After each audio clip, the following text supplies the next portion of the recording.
আসসালামু আলাইকুম, কেমন আছেন সবাই? Welcomes to Sumi's daily lifestyle. আশা করি যে যেখান থেকে আমার আজকের এই ভিডিওটি দেখতেছেন সবাই আল্লাহর রহমতে ভালো আছেন। আমি আলহামদুলিল্লাহ, আল্লাহ আমাকে যখন যে অবস্থায় রেখেছেন বা রাখবেন, আলহামদুলিল্লাহ আমি শুকরিয়া আদায় করি আমি ভালো আছি। আজ খুব কষ্টের সাথে ভিডিওর সামনে এসেছি, মনে অনেক সাহস নিয়ে এসেছি যে আপনাদের সাথে আমার কথাগুলো শেয়ার করব।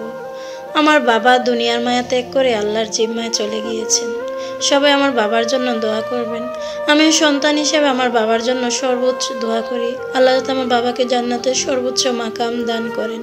আমার বাবাকে হারিয়ে না আমাদের পুরো পৃথিবীটা শূন্য হয়ে গিয়েছে। আমার বাবাকে ছাড়া এক মুহূর্ত আমরা ভাবতে পারি না যে আমার বাবা নেই। যে মানুষটা সবসময় মাথার উপর ছায়া হয়ে থাকছে, যে মানুষটাকে ছাড়া কিচ্ছু ভাবতে পারতাম না আমরা ভাই বোনেরা। প্রত্যেকটা মুহূর্তে জানেন, জীবনের যে কোনো ডিসিশন হোক, যে কোনো কথাবার্তা হোক, সবার আগে আমার বাবাকে জানিয়েছি। আমরা জানি আমার বাবার মতো বন্ধু, আমার বাবার মতো এত ভালো মানুষ আর কেউই হয় না। আমার বাবা এত নম্র ভদ্র একজন মানুষ ছিলেন। আমাদের ভাই বোনদের না বাইরে কোনো ফ্রেন্ড সার্কেলের দরকার হতো না। আমার বাবাই ছিল আমাদের জন্য সবচেয়ে বেস্ট। আমার বাবাই ছিল আমাদের জন্য বন্ধু। আজ ওই মানুষটাকে হারিয়ে একদম একা হয়ে গিয়েছি। আজ কতটা দিন হয়ে গেল আমার বাবাকে বাবা বলে ডাক দিতে পারি না। বুকের ভিতরটা না মনে হয় যে একটা পাথরের মতো ভার হয়ে আছে। যদি আব্বা বলে একবার ডাক দিতে পারতাম তাহলে কতটা যে পাতলা হয়ে যেত। আমি আমার আল্লাহর কাছে বলিস, নামাজ পড়ি, সবসময় বলি আল্লাহ আমি যখন দুনিয়া থেকে চলে যাব আমাদের সকল ভাই বোনদেরকে জান্নাতে পরিবার বানিয়ে দিয়েন, যাতে আমার আব্বার সাথে আমরা দুনিয়াতে যেভাবে থেকেছি ওইভাবে আমার আব্বার সাথে আমরা থাকতে পারি, আমার আব্বাকে আব্বা বলে ডাক দিতে পারি। ঈদের পর আমি আমার বোন আমার বাবার বাড়িতে গিয়েছিলাম। তো বাবার বাড়িতে যাওয়ার পর আমার আব্বা মোটামুটি একটু অসুস্থ ছিল। আমার আব্বার জ্বর ছিল।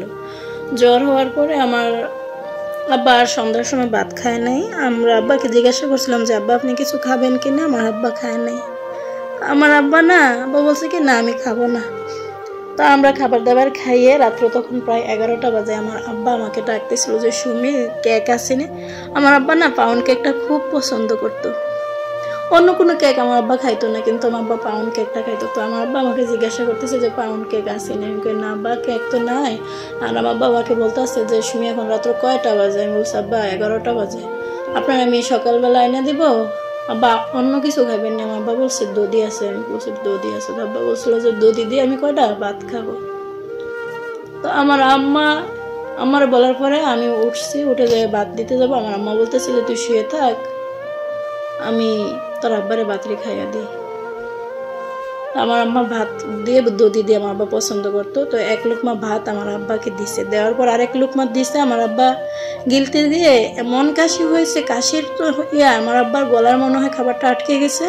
আমার আব্বা চোখ মুখ দিয়ে পানি বের হয়ে আবার শ্বাস বন্ধ হয়ে যেতেছে। এমন অবস্থা প্রায় আধা ঘন্টা কোনোভাবে সারতেছে না। তো ওই মুহূর্তে কি করব, নেবুলাইজার ছিল আমাদের বাসায়, নেবুলাইজারটা দিলাম।